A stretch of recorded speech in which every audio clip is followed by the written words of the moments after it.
দর্শক ২০২৬-২৭ অর্থ বছরের বাজেট উপলক্ষে সময় টেলিভিশনের বিশেষ আয়োজন বাজেট কাস্টে আপনাদের স্বাগত জানাচ্ছি। আমি কামরুল হাসান সবুজ। আজ আমরা কথা বলবো এলডিসি উত্তরণের বাজেট পরিকল্পনার বিভিন্ন দিক নিয়ে। এজন্য আমাদের সঙ্গে যুক্ত হয়েছেন Bangladesh institute of international and strategic studies বিজের গবেষণা পরিচালক ডক্টর মাহফুজ কবির এবং নিট পোশাক শিল্প মালিকদের শীর্ষ সংগঠন বিকেএম এর সভাপতি মোহাম্মদ হাতেম। আপনাদের দুজনকে আমাদের এই আয়োজনে যুক্ত হওয়ার জন্য ধন্যবাদ জানাচ্ছি। চলতি বছরই এলডিসি থেকে আসলে বাংলাদেশের চূড়ান্ত উত্তরণের কথা ছিল, উন্নয়নশীল দেশের চূড়ান্ত স্বীকৃতি পাওয়ার কথা ছিল, কিন্তু বর্তমান সরকার এসেই যেটি করেছেন যে এলডিসির যে উত্তরণের প্রস্তুতির যে ঘাটতি রয়েছে সেই ঘাটতিটাকে সামনে এনে উত্তরণের কালের প্রস্তুতির মেয়াদ বাড়িয়ে চেয়েছে এবং এখন পর্যন্ত সেটি ইতিবাচক মনোভাব দেখিয়েছে জাতিসংঘ যে সিডিপি রয়েছে, অর্থাৎ যারা এটি পুনর্মূল্যায়ন বা প্রস্তুতিকালের যে অবস্থা পুনর্মূল্যায়ন করে থাকেন তারা সেটি দেখিয়েছেন এবং আমরা চলতি মাসের প্রথম দিকে অর্থাৎ ২ জুন সেই একটি ইতিবাচক চিঠিও পেয়েছি জাতিসংঘ থেকে, বাংলাদেশের চিঠিও পেয়েছে। আমি একটু প্রথমে জানতে চাই ডক্টর মাহফুজ কবিরের কাছে যে আমাদের প্রস্তুতিটা, আমরা প্রথমবার উত্তরণের যোগ্য হলাম ২০১৮ সালে, ২১ সালেও সেই একইভাবে যোগ্য হলাম এবং আমাদের ২৪ সালে হওয়ার কথা ছিল, চূড়ান্ত উন্নয়নের স্বীকৃতি নেওয়ার কথা ছিল। করোনার কারণে সেটি পিছিয়ে ২৬ সাল করা হলো এবং আরও প্রস্তুতির দরকার আছে, যার জন্য ২৯ সালের ২৪ নভেম্বর সেটি অ্যাড্রেস করা হচ্ছে। ঘাটতিটা আসলে কেন থেকে যাচ্ছে? হ্যাঁ, আসলে বাংলাদেশের যখন সিদ্ধান্ত নিয়েছিল তখনই কিন্তু আমরা আসলে সেরকমভাবে প্রস্তুত ছিলাম না আসলে এটার জন্য। আর এটা অনেকটাই অবান্তর ছিল যে আসলে কেন এগিয়ে যাবে এটার জন্য, মানে যেহেতু অনেক রকম সুবিধা পাচ্ছি আমরা আন্তর্জাতিক বাণিজ্যে বা এই উন্নত দেশগুলোতে, বিশেষ করে ইউরোপিয়ান ইউনিয়ন এবং অন্য অনেক দেশ আছে যারা আমাদেরকে আসলে এই উন্নয়নশীল দেশ না হওয়ার কারণে আসলে এই সুবিধাগুলো দিচ্ছিল। এই ট্যারিফ বেনিফিটগুলো তো মর্যাদারও বিষয় আছে। না, এখানে মর্যাদা অমর্যাদার কোনো বিষয় নয়, মানে এটা সুবিধা আমরা পাচ্ছি কিনা। চীন কিন্তু যখন ২০০০ সাল হয় তখনও কিন্তু তারা কন্টিনিউয়াসলি বলছিল যে আমরা এই স্বল্পোন্নত দেশ হিসেবে ইউরোপিয়ান ইউনিয়নে এই অ্যাকসেশনটা চাই। তো সেইগুলা কিন্তু অনেকেই যখন যেভাবে পাচ্ছে, যারা পাচ্ছিল তারা সবাই কিন্তু চেষ্টা করেছে আর কি সুবিধাগুলো নেওয়ার। আর বাংলাদেশ যেহেতু এই যারা এলডিসি তাদের মধ্যে সবচাইতে বড় রপ্তানিকারী, তাদের মানে পুরো এলডিসি যতগুলো আছে তাদের মধ্যে ৭০% বেশি কিন্তু বাংলাদেশ শুধু একে রপ্তানি করে বিশ্ববাজারে। তো সুতরাং এখানে আরও অনেক বিষয় আছে, যে এখানে কর্মসংস্থান রয়েছে, নারীর ক্ষমতায়ন আছে, যে বিপুল পরিমাণে বিনিয়োগ আছে এখানে, দেশি বিদেশি বিনিয়োগ। তো পুরো অর্থনীতির স্বার্থটাই কিন্তু আসলে এলডিসি স্ট্যাটাসের সঙ্গে সংযুক্ত। তো যেটা আমার অর্থনীতিকে ফিডিং করছে, মানে এখানে যে বিপুল পরিমাণে বৈদেশিক মুদ্রা আসছে, তো সেই খাতটাকে আমরা কেন ঝুঁকির মধ্যে ফেলতে দেবো? এটা কিন্তু সবচেয়ে বড় প্রশ্ন। কিন্তু যে শর্তগুলো রয়েছে, যে মানদণ্ড আছে, সেই মানদণ্ডের তো আমরা অনেক উপরে চলে গেছি, সেটা কিভাবে গেলাম ঘাটতি রেখে? না, এখন মানে স্ট্যাটাস একরকম, মানে স্ট্যাটাস অনুযায়ী আমরা কী কী সুবিধা পাচ্ছি সেটা সবচেয়ে বড়, ওইটাই তো ন্যাশনাল ইন্টারেস্ট। এখন যাদের ক্যালকুলেশন করা দরকার, যে তিনটা আসলে ইন্ডিকেটর আছে, যে হিউম্যান অ্যাসেট ইন্ডেক্স, ইকোনমিক ফ্র্যাজালিটি এবং একই সঙ্গে যে পার capital income in Atlas method, তো এই তিনটা অনুযায়ী যারা হিসাব নিকাশ করবে তারা তো করতে থাকবে, কিন্তু আমাদের জাতীয় যে স্বার্থ, সেই স্বার্থটাই হচ্ছে যে কিভাবে এই উন্নত দেশ বা যে কোনো দেশ সেই বাজারে আমরা আমাদের পণ্যটাকে শুল্কমুক্তভাবে বা শুল্ক সুবিধা যেগুলো পাই আমরা সেগুলো অনুযায়ী নিয়ে যেতে পারি। তো সেই জায়গাতে তো আসলে এখানে এই প্রশ্নটা আমাদের আনার কথা না, এই প্রশ্নটা আনার কথা হলো যে যারা সুবিধা দিচ্ছে তাদের। তো এখন তারা আনলো না, আমরা শুধুমাত্র নিজে সেধে এগিয়ে গেলাম, তো সেইভাবে তো আসলে সম্ভব না। আমরা যদি খেতে না পাই, আমাদের যে শ্রমিকেরা, যারা নারী শ্রমিকেরা আছে, তারা যদি কাজ না পায় এবং আমাদের দেশে যদি বিনিয়োগ না হয়, শিল্পায়ন যদি না হয়, তাহলে সেই ক্ষেত্রে তো স্ট্যাটাস দিয়ে কিছু হবে না। তো সুতরাং সেই জায়গাটা হলো সবচেয়ে বড় প্রশ্ন। এবং এই মুহূর্তে যে এই ৩ বছরের পেছানোর জন্য সরকার যে আবেদন করেছে এবং এই সিডিপি তারা যে অ্যাসেসমেন্টটা বলেছে, তো আমি মনে করি যে এটা তারা সঠিক সিদ্ধান্তই নিয়েছে এবং তারা তো বুঝতে পেরেছে, বাংলাদেশে এসছে, তারা এসে বিভিন্ন গোষ্ঠীর সঙ্গে আলাপ আলোচনা করেছে, বিকেএমএ তারা ছিল, তো তার প্রেজেন্টেশনও দিয়েছে। তো সুতরাং তারা বুঝতে পেরেছে যে বাংলাদেশে আসলে অর্থনৈতিক অবস্থাটা কী। সেই অর্থনৈতিক অবস্থা যেটি সবসময় আপনারা ব্যবসায়িক মহল থেকে সবসময় বলে আসছেন যে প্রস্তুতির ঘাটতি রয়েছে এবং বাজার প্রতিযোগিতায় আপনারা অনেকটুকু পিছিয়ে পড়বেন, অভ্যন্তরীণ বাজারে অভ্যন্তরীণ উৎপাদন সব কিছু মিলে আপনারা যে সুবিধাগুলো পাচ্ছেন সেই জায়গা থেকে। তো আলটিমেট এটা তো রহিত করা হচ্ছে না, মানে উত্তরণ হবে না সেরকম না, প্রস্তুতির জন্য সময় বাড়িয়ে নেওয়া হচ্ছে। সেই জায়গা থেকে আসলে প্রস্তুতিটা আপনার কাছেও যদি একই প্রশ্নই করি যে ঘাটতিটা থেকে যাচ্ছে কোথায়? আপনারা কেন বাজার প্রতিযোগিতার সক্ষম হতে পারছেন না? দেখেন, মাহফুজ কবির সাহেব যেটা বললেন যে আমরা আসলে গেলাম কেন, এই এলডিসি উত্তরণের এই এই সাইডে গিয়ে আমরা এটা বলতে গেলাম কেন? এবং আপনার নিশ্চয়ই মনে আছে, আপনার টিভিতে আমি অনেকবার বলেছি যে আমরা আত্মহত্যা করার জন্য ঘোষণা দিয়ে আমরা আত্মহত্যা করতে যাচ্ছি 2026 সালে। এই কথাটা অনেকবার আমি বলেছি। তো এরপরও যদি আমি বলি যে না ঠিক আছে, 18 সালে যখন আমরা এইটার আওয়াজ প্রথম তোলা হয়, ওই সময়ের আপনি বাংলাদেশের অর্থনৈতিক অবস্থানটা একটু বিবেচনায় নেন। 20 সালের পরবর্তী মানে কোভিড উত্তর যে পরিস্থিতি বাংলাদেশের অর্থনীতির, তা এই দুইটাকে একটু বিশ্লেষণে গিয়ে দেখেন, আকাশ পাতাল পার্থক্য। অর্থাৎ 20 সালের কোভিডের পর থেকেই কিন্তু প্রথমে কোভিড, এরপর রাশিয়া ইউক্রেন যুদ্ধ, এরপরে আপনার ট্রাম্প ট্যারিফ, এরপরে আবার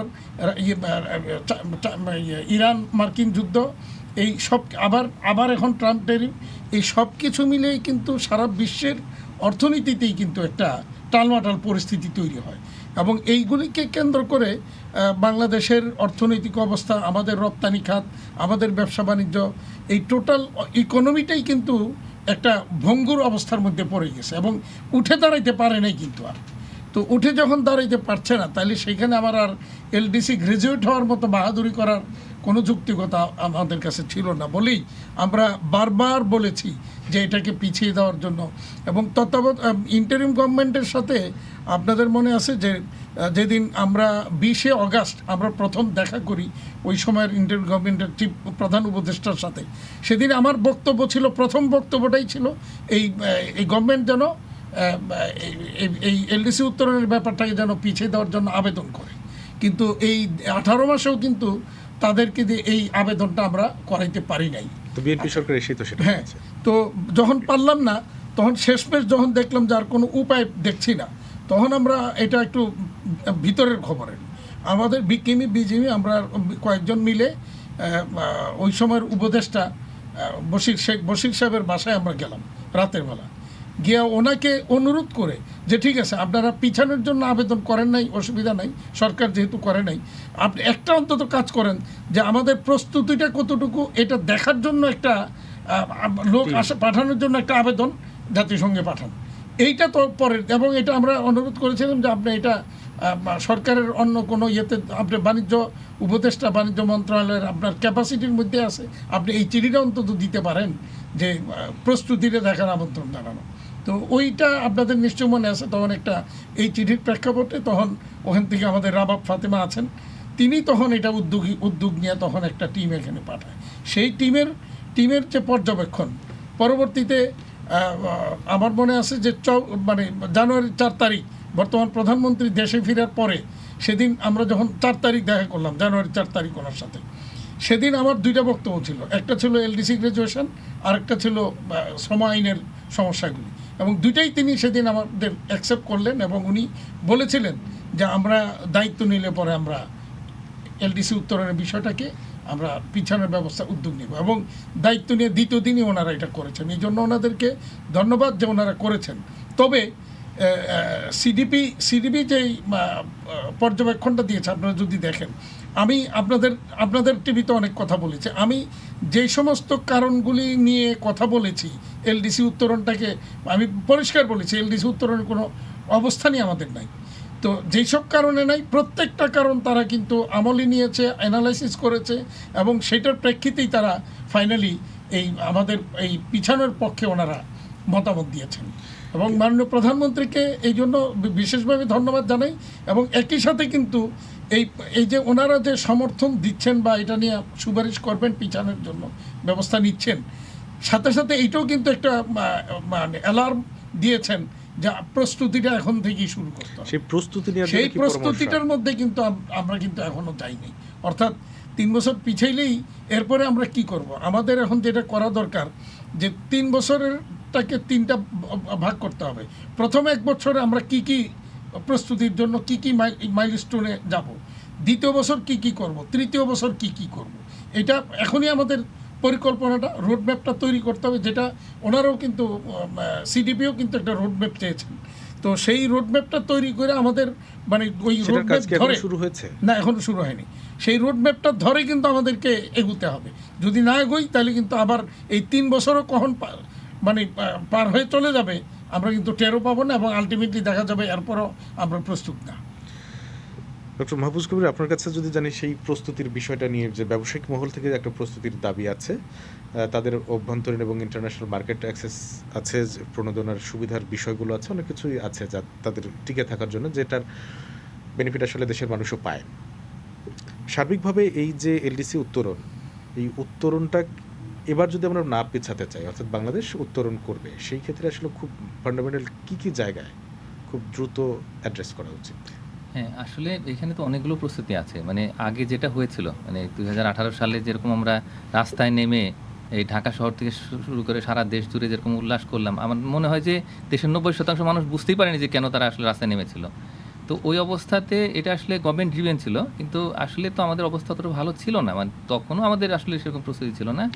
এরপরে যেটা হয়েছে যে আসলে এই কোভিড-19 এবং অন্যান্য যে সমস্ত সাবসিকুয়েন্ট ইভেন্টগুলো আমরা দেখলাম, এরপরে বাংলাদেশের যে যখন গণ অভ্যুত্থানটা হলো, তখন কিন্তু আমরা দেখলাম যে অর্থনীতির বেহাল দশা, ব্যাংকিং খাতের বিপর্যস্ত অবস্থা, অর্থ লুটপাট হয়েছে, অপচয় হয়েছে।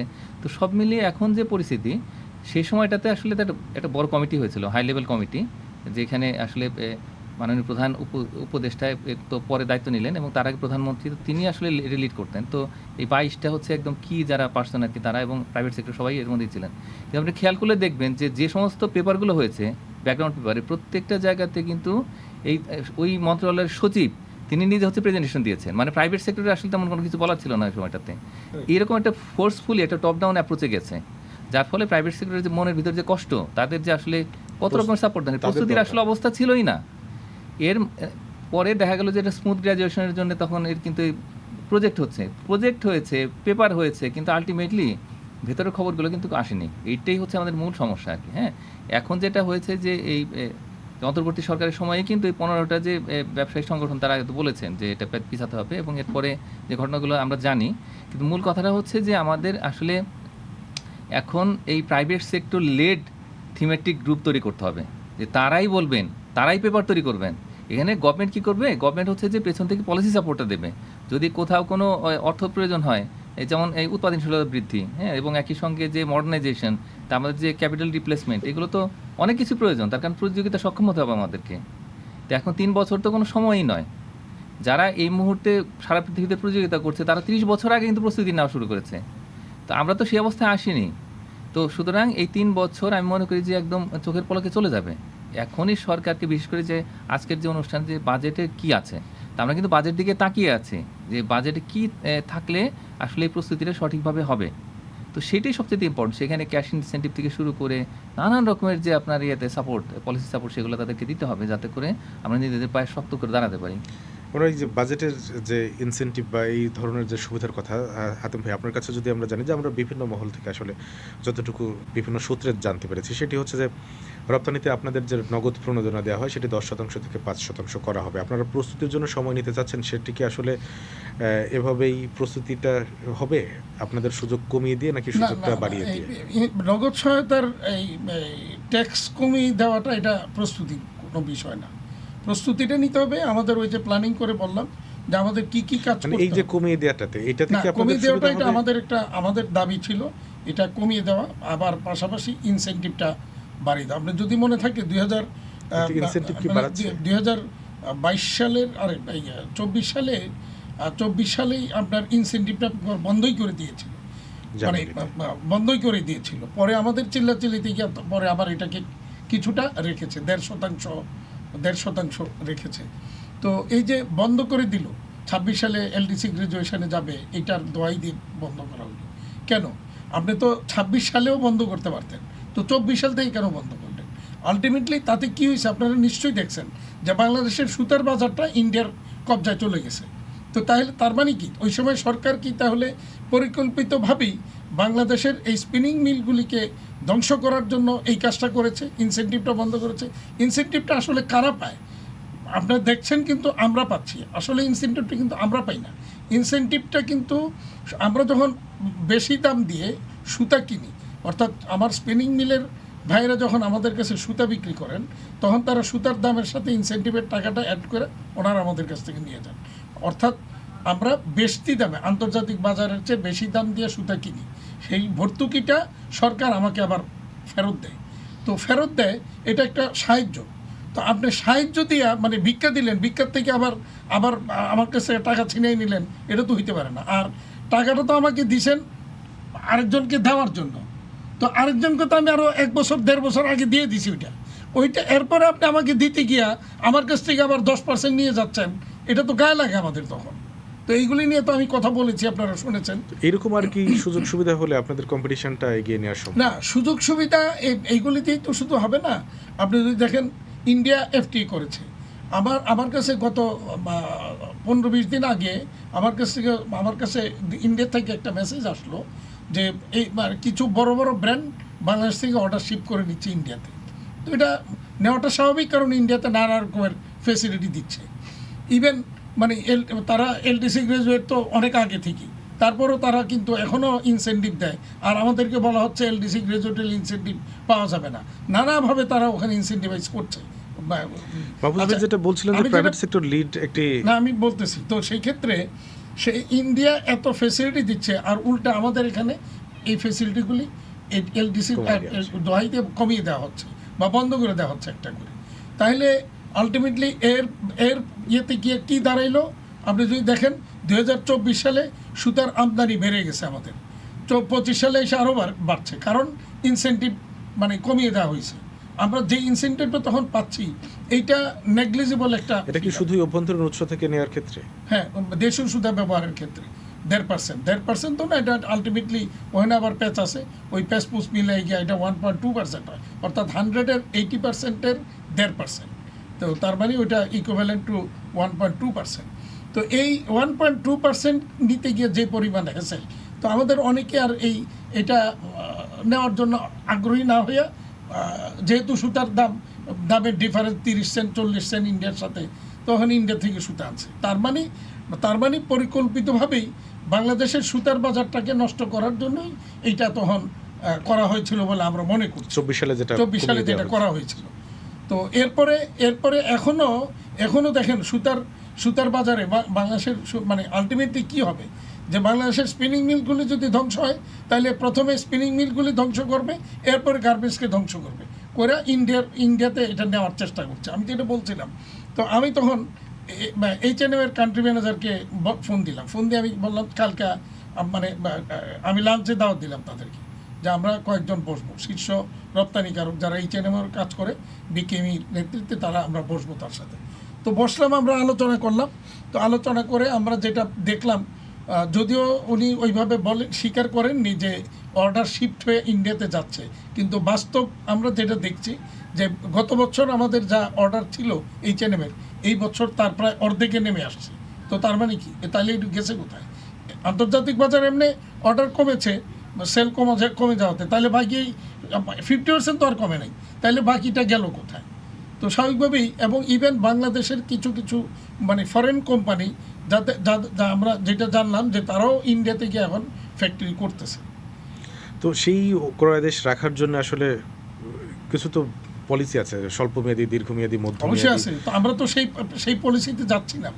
মাহফুজ ভাই একটা কথা বলছেন যে আপনাদের উপেক্ষা করেই আসলে সব পলিসিগুলো গ্রহণ করা হয়। ইভেন আপনি দেখেন যে বাংলাদেশের যে কন্টিনিউয়াসলি বাংলাদেশের ইতিহাসে এই প্রথম এই বছরই কন্টিনিউয়াস 9 মাস মানে আপনার এক্সপোর্ট ডিক্লাইন, 11 মাসের ভেতর 9 মাস এক্সপোর্ট ডিক্লাইন করলো বাংলাদেশে। এই ধরনের ইতিহাস কিন্তু আর কখনো নাই। 1-2 মাস 1 মাস কখনো ডিক্লাইন করলে পর মাসে ঘুরে দাঁড়িয়েছে। কি সরকার উদ্বিগ্ন? হ্যাঁ, এই ডিক্লাইন নিয়ে কি সরকার উদ্বিগ্ন? আপনাদের সাথে কথা বলেছে? আমি তো কাউকে কোথাও উদ্বিগ্ন দেখছি না। গত সরকারের সময় কাউকে কখনো উদ্বিগ্ন দেখি নাই। আমরা কথা বলছি, কন্টিনিউয়াসলি এটা নিয়ে কথা বলছি, কিন্তু এই যে ডিক্লাইন হচ্ছে এবং আগামী মাসগুলিতেও ডিক্লাইন করবে। যদিও মাঝখানে গত এপ্রিল মাসে 33% গ্রোথ মানে হয়েছে বলে বলা হয়েছে, কিন্তু আমি ওইটার সাথে একমত না। গ্রোথ কিছু এপ্রিলে হবে এই কারণে, আগের বছরের এপ্রিল মাসে ঈদের কারণে প্রায় 7-8 দিন 10 দিন শুরুতে বন্ধ, বেশি কম থাকার কারণে এটা বন্ধ ছিল বিদায়। এই বছর তো ফুল এপ্রিল কাজ হয়েছে, ওই কারণে এই মাসে কিছু বাড়বে, কিন্তু 33% গ্রোথ যেটা বলা হয়েছে, এটা আমার কাছে জাস্টিফাইড মনে হয়নি। এরপরে দেখেন এই মাসে এসে আবার কিন্তু মে মাসে এসে আবার কিন্তু আবার ডিক্লাইন করেছে। সামনের মাসগুলো কিন্তু একই অবস্থায় যাবে।